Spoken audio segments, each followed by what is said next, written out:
All right, President Trump and Mitch McConnell, they've been at each other's throats for weeks, and then suddenly they give this wonderful, a really stunning press conference. Here's just a taste. Wherever we go, whatever we do, we're gonna go through it together.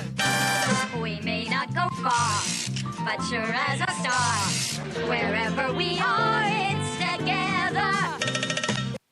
And then it ended with this long, sloppy kiss. It was just embarrassing for everybody. But you know, the funny thing is the press, the media is now so immersed in this hatred that they didn't even really cover the press conference. They're just spewing craziness, so they missed the whole thing. Also, we have Dr. Jean Twenge is with us today. She's a professor of psychology. She's written a really interesting book called iGen, Why Today's Super-Connected Kids Are Growing Up Less Rebellious, More Tolerant, Less Happy, and Completely Unprepared for Adulthood. Now, the last one, that was true of me. I don't know about that, but like everything else, really interesting combination. I've read her stuff. Very interesting woman. We will talk to her, but first, trigger warning. I'm Andrew Klavan, and this is The Andrew Klavan Show. I feel hunky-dunky, life is tickety-boo. Birds are winging, also singing hunky-dunky-doo. Ship-shape, dipsy-topsy, the world is zippity-zing. It's a wonderful day, hurrah, hooray! It makes me want to sing. Oh, hurrah, hooray! Oh, hooray, hurrah! And not only is the mailbag tomorrow, so you get to ask, if you are a subscriber, you get to ask all your questions. I will answer them all. Personal questions, religious questions, political questions. My answers are guaranteed 100% correct and will change your life on occasion for the better. But if you don't want to wait for that, this very afternoon, 5 p.m. Eastern, 2 p.m. Pacific, I am doing the conversation with Alicia Krause. So Alicia and I will be sitting there live. You can see us, let's see, how do you see us? Daily Wire Facebook page and the YouTube channel. Anyone can watch, but only subscribers can ask questions. A lousy $10 a month. I will solve all your problems for you. I mean, look in the mirror.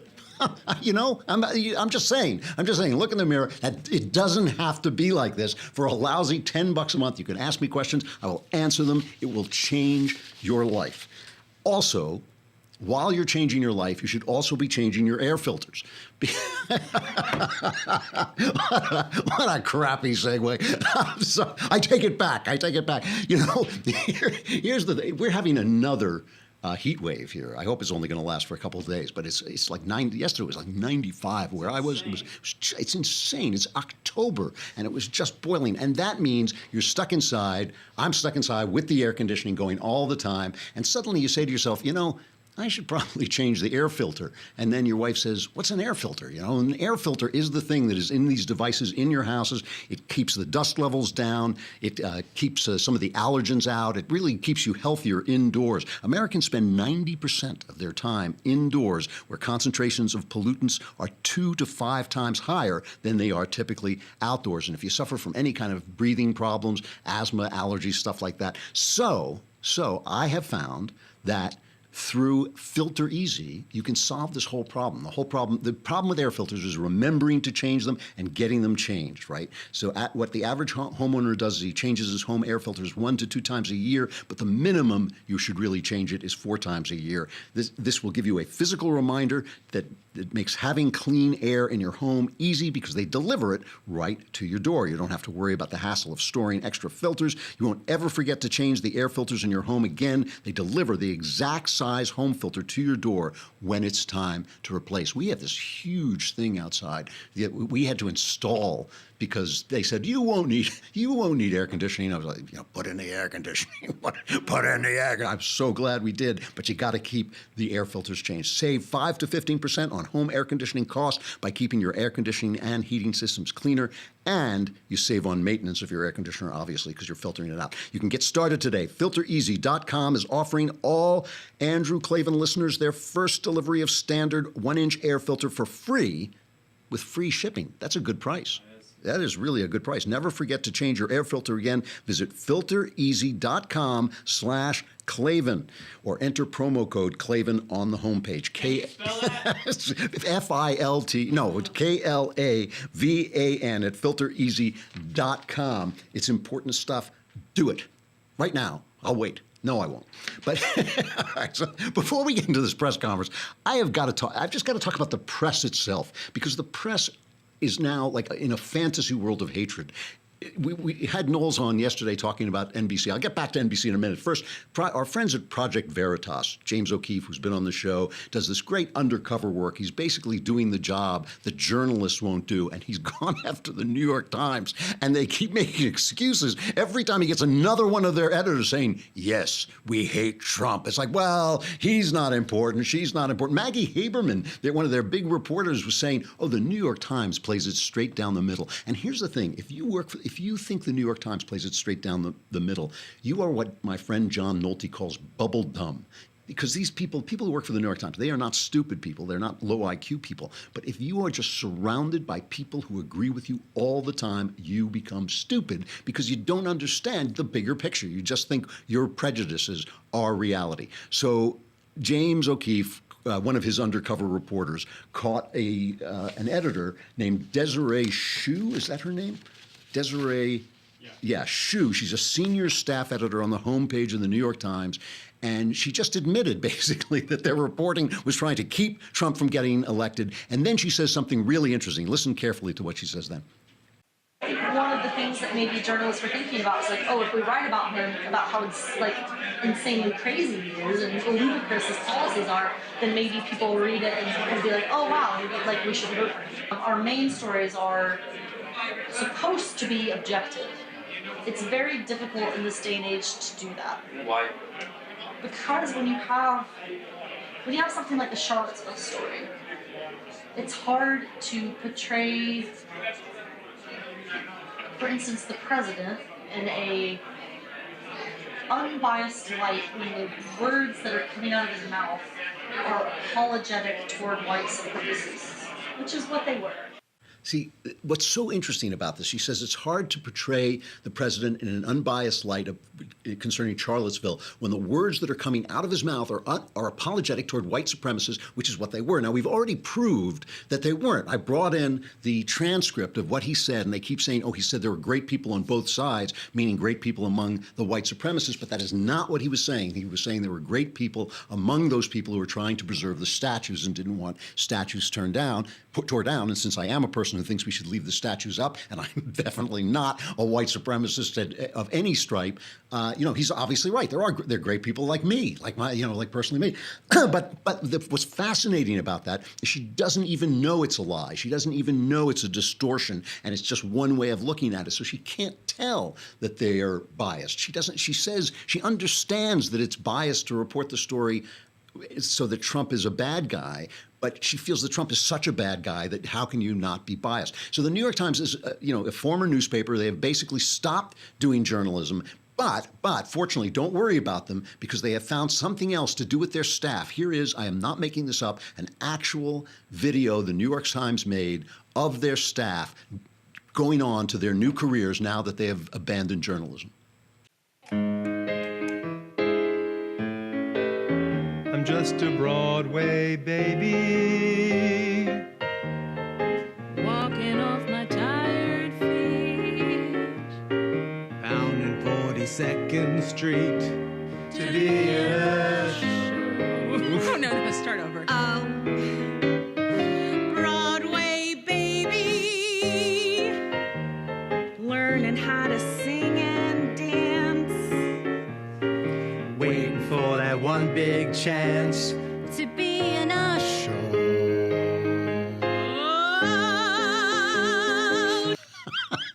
It's like us, please, like us. This is the newspaper that is selling communism. They're doing this thing called Red Century. I've talked about it a lot because it's just insane. They're writing articles about how women had greater dreams in Red China. If you read, there's a book, a wonderful, wonderful book, if you ever want to read it, called Wild Swans, about 3 generations of women in China, and which shows you just how big their dreams were. Their dreams were, get me out of Red China. That was their big dream. And they had this other thing about how sex was better for women in the Soviet Union. I mean, it's insane, but they can sing Sondheim. I mean, they really belt out that Sondheim.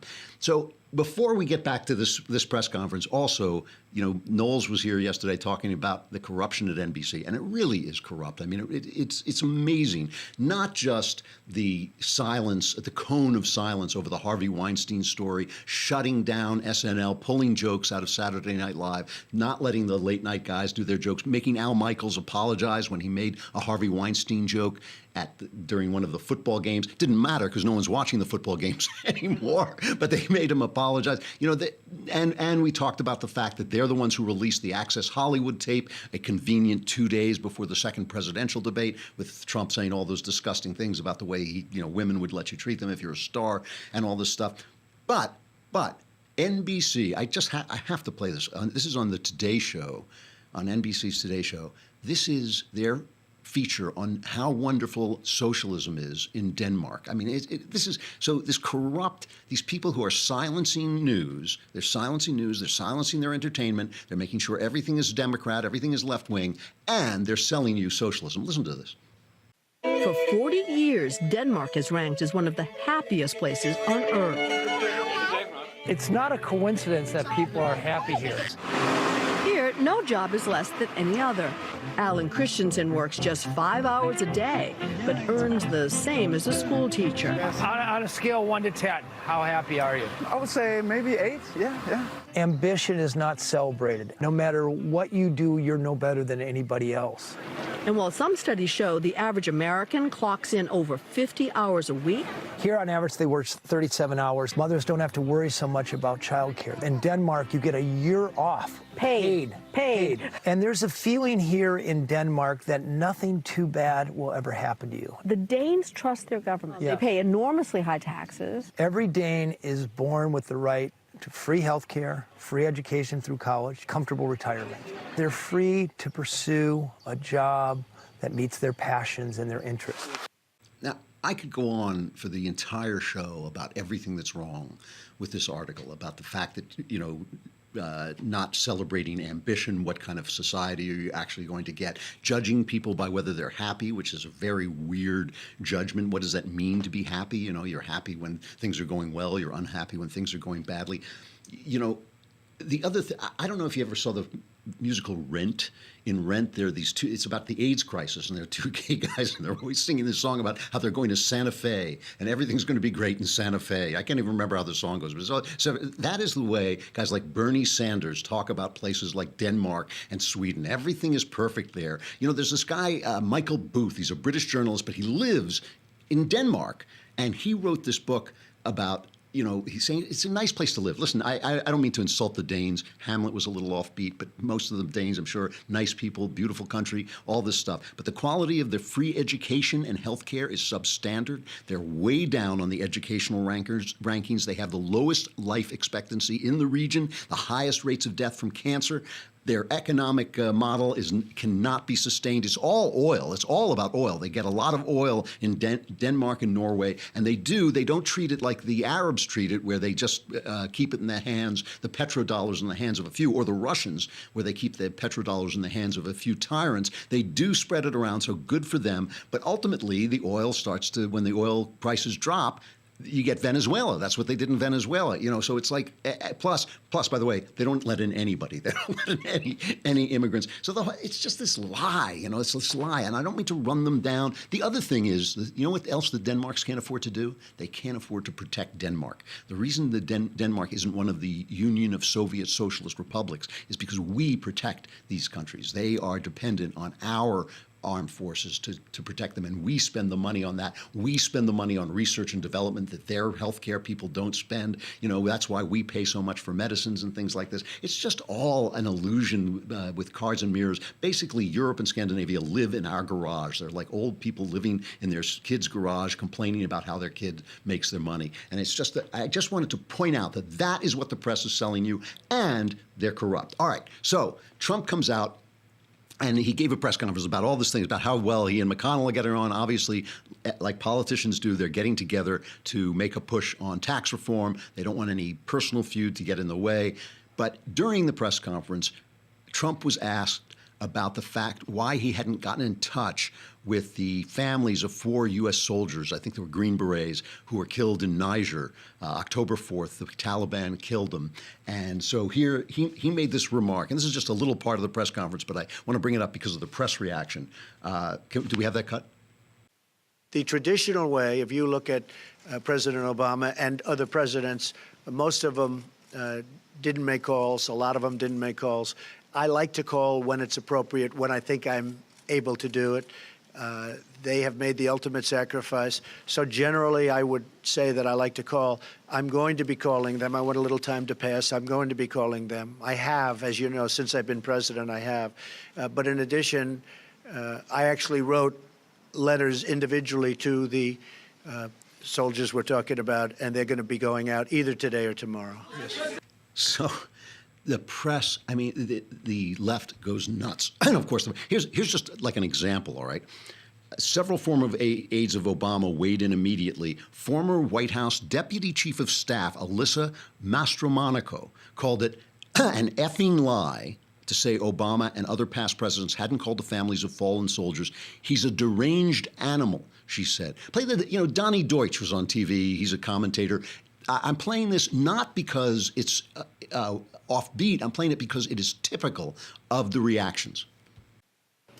Instead of saying, no, I haven't called them yet, and I'm going to call them, basically did the reprehensible, disgusting, soulless thing, callous thing of lying that these past presidents hadn't done it. Did we elect the worst person on this planet? No, I mean, I'm sure, like, every time you think he can't go lower, I practically want to cry.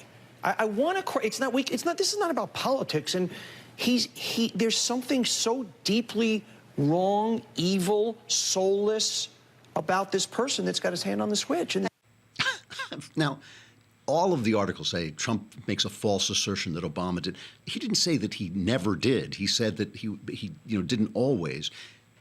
They don't. Presidents don't routinely call them. They couldn't possibly. They write them form letters that are personally signed. They have all done this.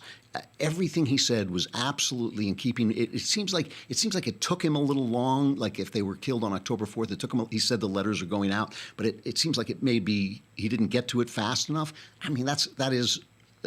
Unfortunate if that's true, but this is the hatred that just came bubbling up. So anyway, this whole thing, the whole press conference was interesting to me because it's basically an answer to Steve Bannon, who is waging, Steve Bannon always thinks of everything as war. He's waging war against the GOP establishment, and he's going to primary everybody. He was at that Values Voters, the Family Research Council does this Values Voters Summit. Bannon was there, and he was giving a fiery speech about how, he was going to take back Congress from guys like Mitch McConnell, and by primarying them with, his own candidates. And here's just a part of that speech. You're free men and women in the greatest republic in the history of Earth.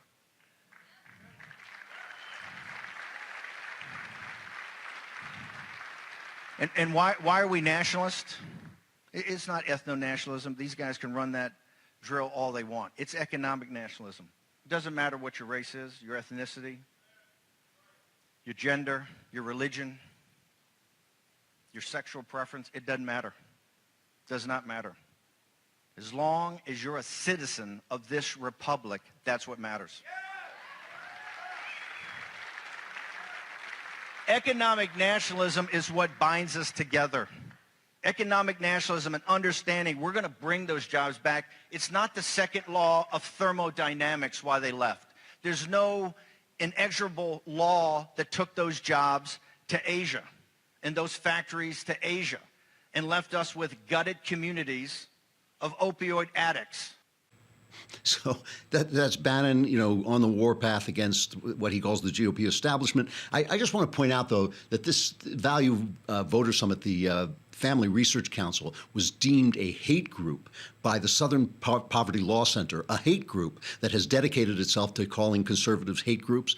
And a lot of the press, on just in this theme of press hatred, a lot of the press was like Bannon, because Trump was also there. Trump and Bannon speak to hate group. Trump is first person to speak to hate group. All baloney. I mean, there are conservative Christians. I don't agree with everything the Family Research Council says, but they are conservative Christians just putting forward that point of view. They are not a hate group in any way. And you could hear them applauding. These are conservative Christians when Bannon is saying, doesn't matter if you're gay, doesn't matter where you come from, doesn't matter who you are, what color you are. They're applauding. They're saying, yeah, that's right, you're an American. All right, we got a break, but mailbag is tomorrow. Conversation is at 2 p.m.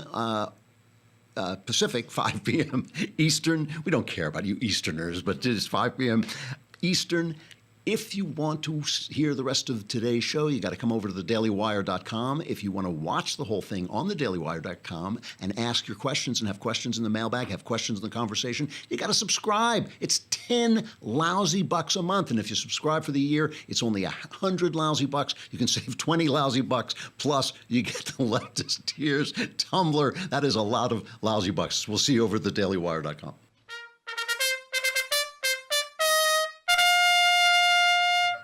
Okay, so here's what I like. Trump before, the thing about Trump is becoming a politician, but he's so blunt that he's not really as good at being a politician as some of these more subtle guys. And sometimes the bluntness is great, sometimes it's not so great. But before lunch, he was asked about Bannon being on the warpath. Okay, so this is, I guess, the first one is number 2. Well, Steve is very committed. He's a friend of mine, and he's very committed to getting things passed. I mean, look, I have, despite what the press writes, I have great relationships with actually many senators, but in particular with most Republican senators. But we're not getting the job done. And I'm not going to blame myself, I'll be honest. They are not getting the job done. We've had health care approved, and then you had a surprise vote by John McCain. We've had other things happen, and they're not getting the job done.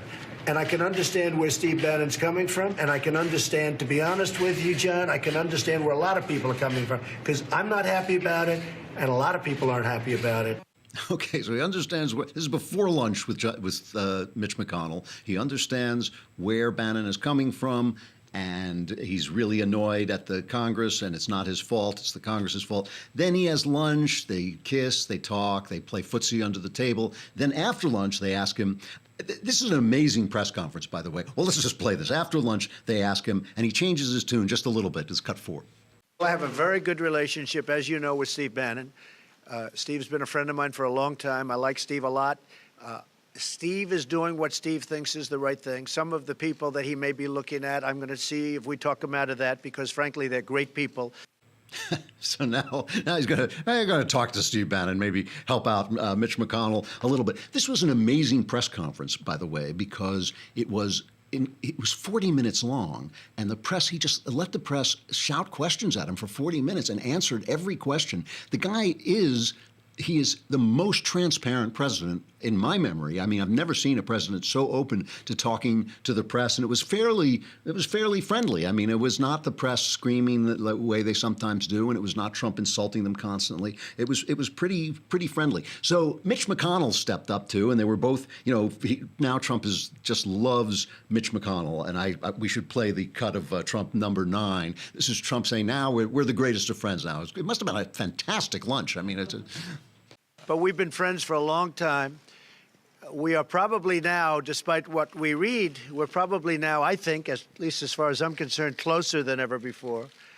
And the relationship is very good. We're fighting for the same thing. We're fighting for lower taxes, big tax cuts, the biggest tax cuts in the history of our nation. Okay, so now they're the best of friends. And Mitch McConnell got up, and he had the big thing about Bannon that he just didn't think. He pointed out that when they sent up the Tea Party candidates last time, they all got smushed, because what happens with Tea Party candidates is they can win in Congress, where you're trying to win a small constituency, normally kind of homogenous.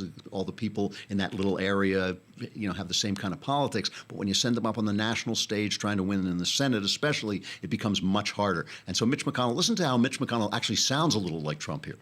The goal here is to win elections in November. Back in 2010 and 2012, we nominated several candidates, Christine O'Donnell, Sharon Angle, Todd Akin, Richard Murdoch. They're not in the Senate. And the reason for that was that they were not able to appeal to a broader electorate in the general election. My goal as the leader of the Republican Party in the Senate is to keep us in the majority. The way you do that is not complicated. You have to nominate people who can actually win, because winners make policy and losers go home. We changed the business model in 2014. We nominated people who could win everywhere. We took the majority in the Senate. We had one skirmish in 2016. We kept the majority in the Senate. So our operating approach will be to support our incumbents, and in open seats to seek to help nominate people who can actually win in November. I like that. Winners make policies, losers go home. It sounds just like Trump. And we're going to talk more about this, but I want to bring Dr. Twenge on now. Jean Twenge is a professor of psychology, the author of iGen, Why Today's Super-Connected Kids Are Growing Up Less Rebellious, More Tolerant, Less Happy, and Completely Unprepared for Adulthood. Have I got you, Dr. Twenge? Yes. Hi, how are you doing? Good, thank you. Thank you for coming on. I read, I have not read the entire book, but I read the excerpt in The Atlantic, and it's a really fascinating study. The first question I want to ask you, though, is a little offbeat. How do you go about studying a generation?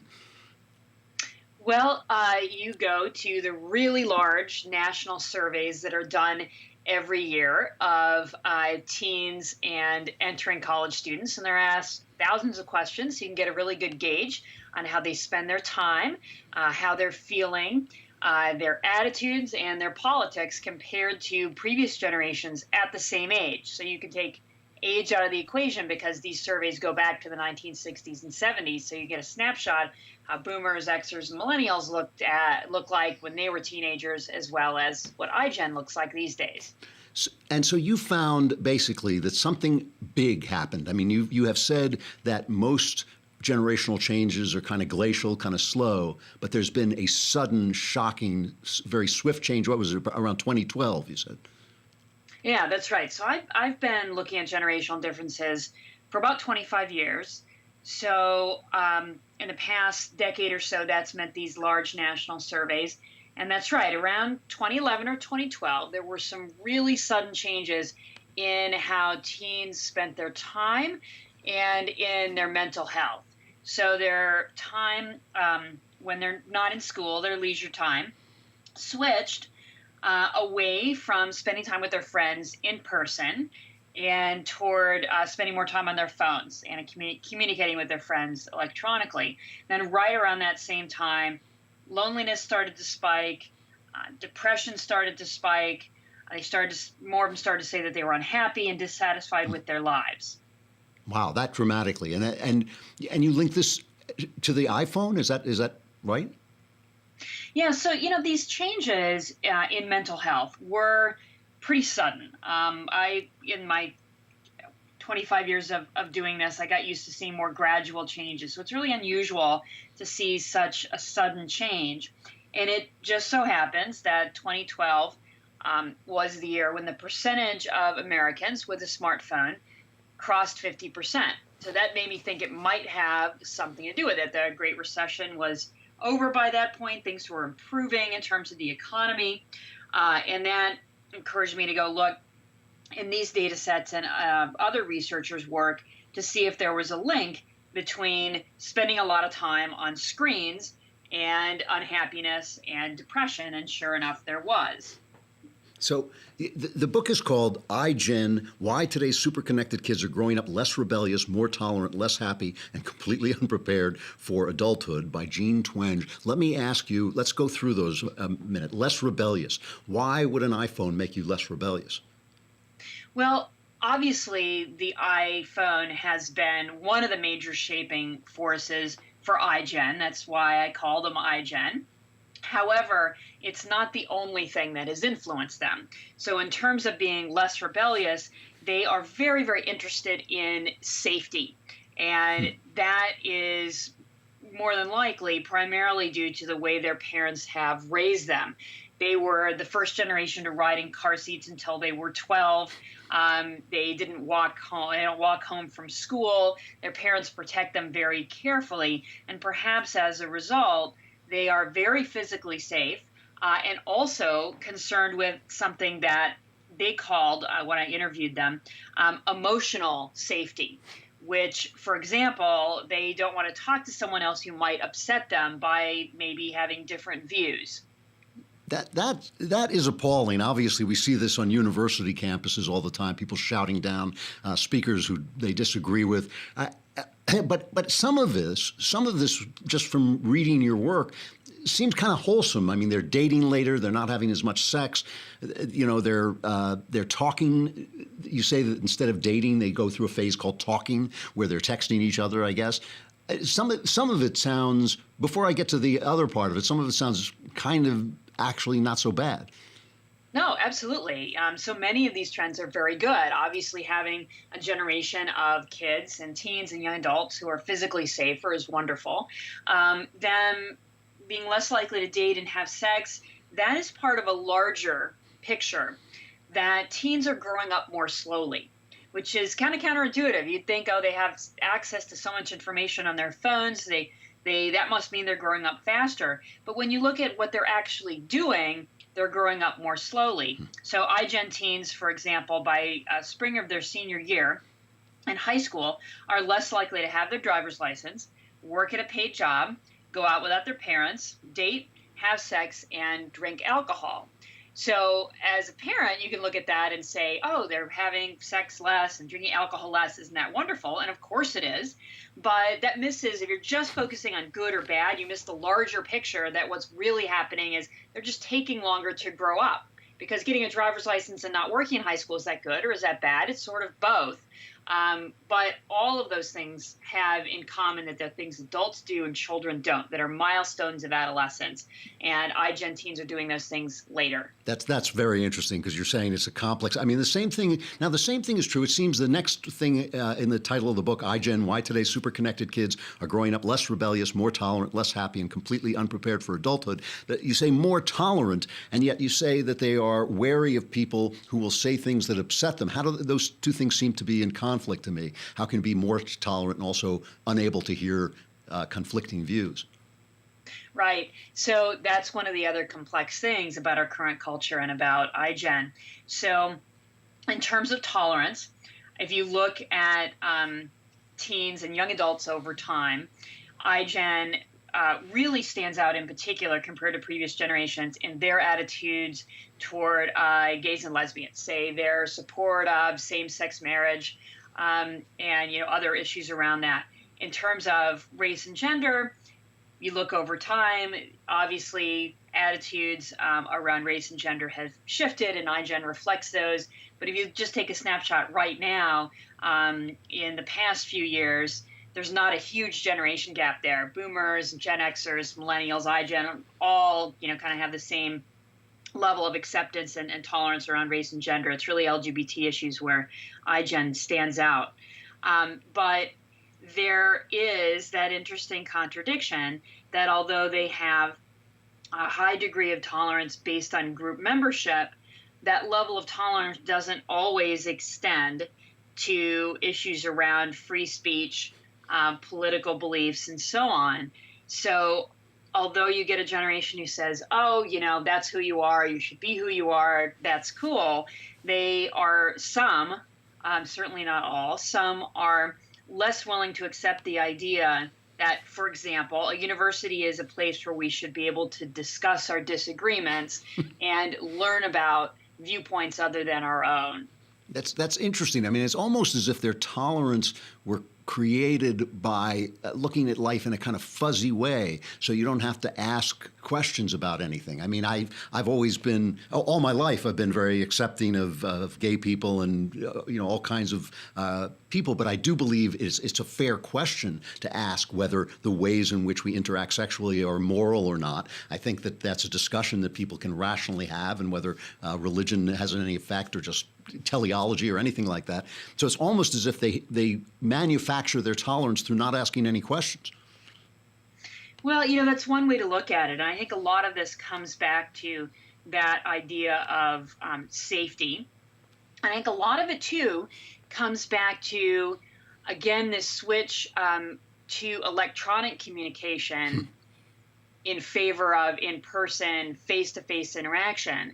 So you have a generation of teens now who just doesn't have as much experience talking to each other face to face. It's been filtered more through social media and through texting, where it's not real time and you can think about what you're going to write and curate your image. And face to face, sometimes there's this fear of, what if somebody says something that I disagree with and I get upset? How am I going to handle myself in the moment? And they don't have quite as much experience doing that because during their teen years, they spent a lot less time hanging out with each other in person. Okay, now I'm getting a little short on time, so I have to put these last two together. Less happy and completely unprepared for adulthood. That's not when you start to read, when you read the title, the subtitle of your book, iGen, that is not where you think it's going, basically. You think, so why are they less happy and unprepared for adulthood? Yeah, so the happiness shows up as part of the trends in mental health, where depression, anxiety, and unhappiness really started to peak right around 2012, when there was this tipping point toward electronic communication on the phone and away from in-person social interaction. And then the completely unprepared for adulthood part, a little bit of hyperbole, of course, because it's a book title, but that is the downside of teens growing up more slowly. Because there's a lot of advantages to it. It's very good that we have teens who are not growing up before they're ready, not drinking as much, having sex as much as teens. But because they're not going out as much and less likely to drive, less likely to work at a paid job, that also means more are arriving at college and at their first jobs without as much experience with independence. And that means you can have some problems. So university administrators, for example, have observed that there's an increasing number of students who can't make a decision without texting their mom. I'm not supposed to text my mom when I make it. There are so many more questions I would like to ask you. I hope you will come back on. A really interesting introduction to this book by Jean Twenge, Twenge, iGen, Why Today's Super-Connected Kids Are Growing Up Less Rebellious, More Tolerant, Less Happy, and Completely Unprepared for Adulthood, and what that means for the rest of us. Dr. Twenge, thank you very much for coming on. I hope you'll come back. There are more questions I have to ask. I'm just out of time. All right. Thank you. All right. Thanks a lot.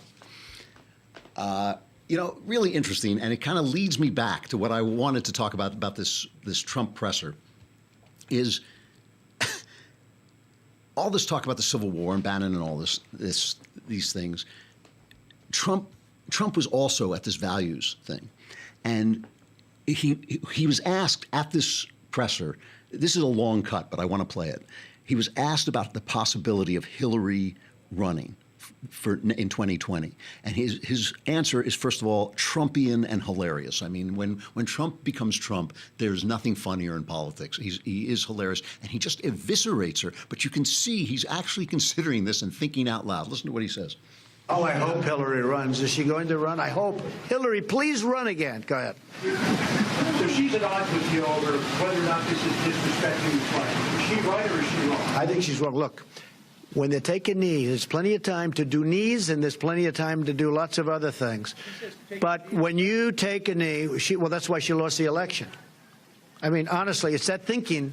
That is the reason she lost the election. When you go down and take a knee or any other way, you're sitting, essentially, for our great national anthem. You're disrespecting our flag, and you're disrespecting our country.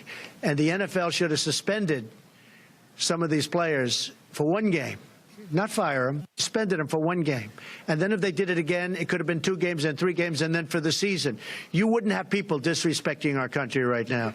And if Hillary Clinton actually made the statement that in a form sitting down during the playing of our great national anthem is not disrespectful, then I fully understand why she didn't win. I know, I mean, look, there are a lot of reasons she didn't win, including the fact that she was not good at what she did.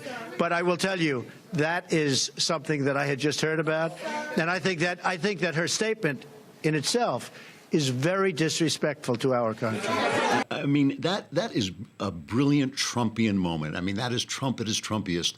And you could hear them trying to cut him off. They don't want him to go on. And this is, you watch CNN, watch Don Lemon do an interview. When that kind of truth comes down the pike, they lose the connection. At CNN, it's just, we have a technical difficulty. I mean, every single time, you could hear them trying to cut him off. They don't want to let him. He's the president of the United States. You let him finish a sentence. Obama used to go on and drone and filibuster. They never interrupted him, but they're desperate to try and stop him because this is the key to the Trump presidency. And by the way, is it cynical? You bet it is. I mean, Trump knows he's caught the tail of the dragon, and he's going to fly it right out of town. And he's here. I just want to play this one last cut. This is not at the press conference. This is him at the Value Voters Summit. Now he's talking. This is this guy who spent his life grabbing women. He's been married and divorced. We know he's cheated on his wives. All this stuff.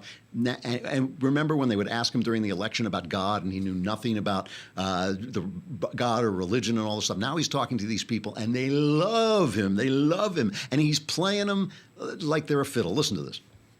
In America, we don't worship government, we worship God.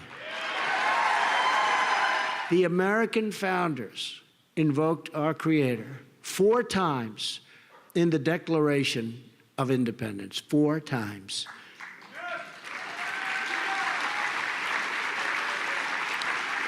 How times have changed, but you know what? Now they're changing back again. Just remember that. We are stopping cold the attacks on Judeo-Christian values.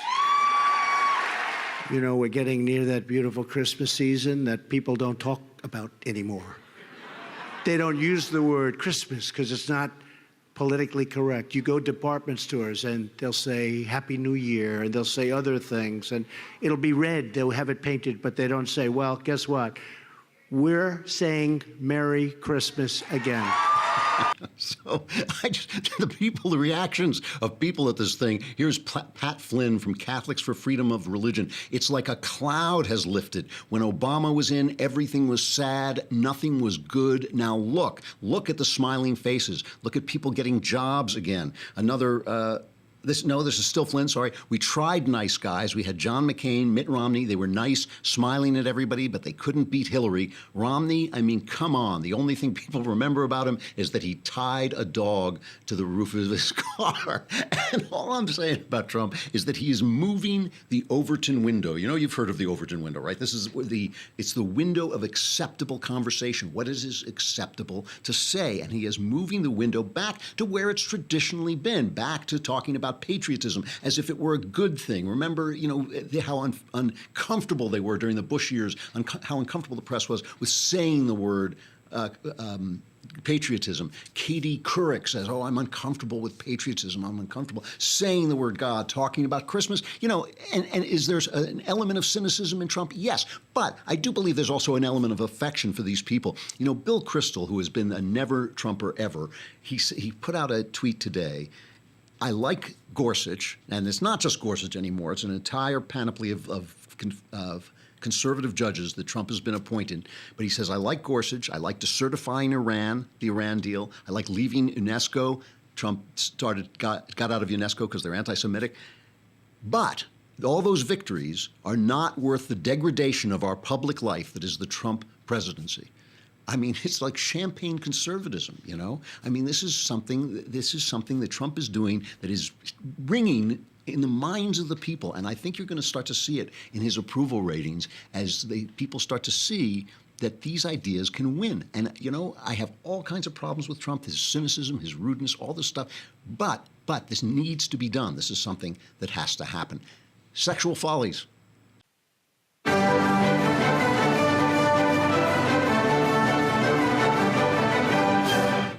So Ross Douthat, who is the kind of conservative columnist on Knucklehead Row at the New York Times, and he's a Catholic, and that's what makes him, so there's conservatism there, is talked about the 70s after the Harvey Weinstein thing came out. And he was talking about how during the 70s, you know, it was really the height of the sexual revolution. And he says you can look at it through the statistics. There were never so many divorces in the 70s, never so many abortions as in the 70s, a much higher rate of rape and STD crisis that culminated in the AIDS epidemic.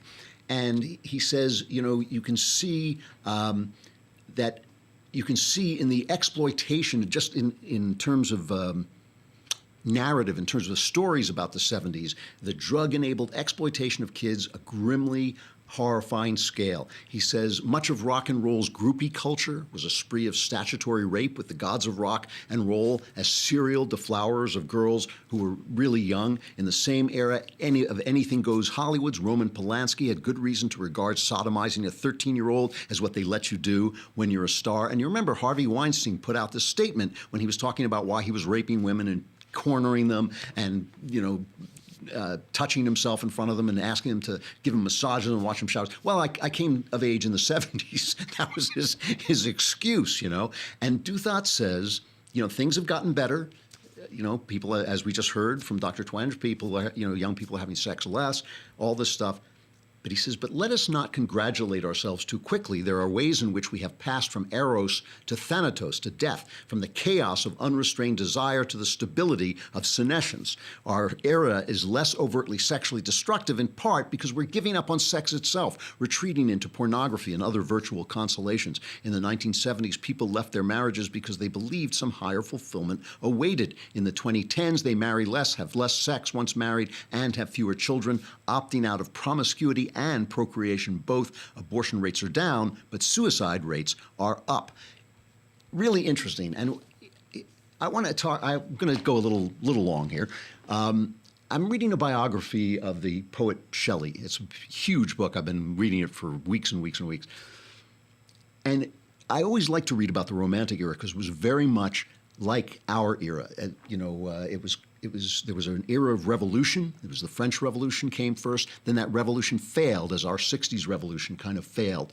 And in England especially, there was a reaction of conservatism as we had Ronald Reagan, we had the Reagan years. But as that, you know, that held off the revolution, but the liberalism and the leftism came in slowly, you know, over time. And when Shelley was a poet, the English were trying very hard to stamp out the revolutionary impulse by censoring people, by putting people in jail if they wrote anything that seemed revolutionary. And Shelley was a radical. I've always disliked him as a human being because of his radicalism and because of his sexual promiscuity, which caused so much death and destruction all around him. He was a genius poet. I mean, some of these poets, if they only lived for like the 5 days in which they wrote their great poems, because they would jot them down. Oh, yes, I saw the west wind blowing, and I wrote down this poem, and it'll be Ode to the West Wind, one of the most beautiful poems in all of literature. Shelley believed in equality between the sexes and in free sex. And as a result of this, he constantly was getting people pregnant, not just Mary Shelley who wrote Frankenstein. He left his wife for Mary Shelley, and she committed suicide because he abandoned her with their children. Mary Shelley's children would die. Shelley would impregnate her half-sister, and that child would die. He impregnated a maid, and she would die, and that child would die. He left a swath of destruction. You know, I'm very opposed to abortion. I simply believe it's killing. I think there's just no getting around it. But I do understand that there is something in the impulse to make women and men equal, to make their lives equal, to make their sexual lives free. This has been in people's minds since Adam and Eve, to be free sexually, to be equal sexually, to be the same. And the thing that gets in the way are these darn babies. You know, they get in the way because when you have sex with women, they do this weird thing where they start to reproduce, you know, and that is, you know, this unavoidable unavoidable consequence. Even with birth control, it still happens. And so the impulse toward abortion is not an evil impulse in itself. It is just so desperate to get to this freedom, to get to this sexual freedom, to get to this sexual equality, that it basically resorts to killing the most innocent, the weakest, the most helpless person, the one person in the room who can't protest, the one person in the room who has no vote, who can't go before Congress and tell his or her sad story, the mother who says, oh, if I had only had an abortion, my life would have been better, can go and tell her sad story on the news and make you cry, but the baby whose life has been snuffed out, he can't do that. He's been silenced. He's never had a voice. So all I want to say is this idea that creativity and rampant sexuality are connected may be true. There may be something to it. But the rampant sexuality has this moral problem. It has, like the speed of light, it has a place beyond which it cannot go. And unless we talk about that, instead of using these stupid terms like women's reproductive choice, women's sexual health, all these stupid terms they use to stop from using the term abortion, to keep from using the term killing, unless we can talk about to each other, to people who are pro-life and people who are pro-abortion, what it is we're talking about. We're talking about freedom and the price of freedom, and when that price becomes too much to pay. It would be a real change to hear that conversation, to hear a conversation about the basics, and until we do, we'll just remain stupid about sex, as we have been since the Garden of Eden. All right, the conversation is coming up at 2 o'clock here. I'll give you one more read through here. The conversation is on the Daily Wire Facebook page and the YouTube channel, 2 p.m. Pacific, 5 p.m. Eastern. I will answer all your questions live. We'll solve your problems live. But anyone can watch, but you have to be a subscriber to ask the questions. So get your lousy $10 in right now. And we'll see you tomorrow for the mailbag. Get those questions in as well. You do that by going onto the podcast page, and there's a button that takes you right to where you ask your questions. I'm Andrew Klavan. This is The Andrew Klavan Show, and we will see you at 2 p.m.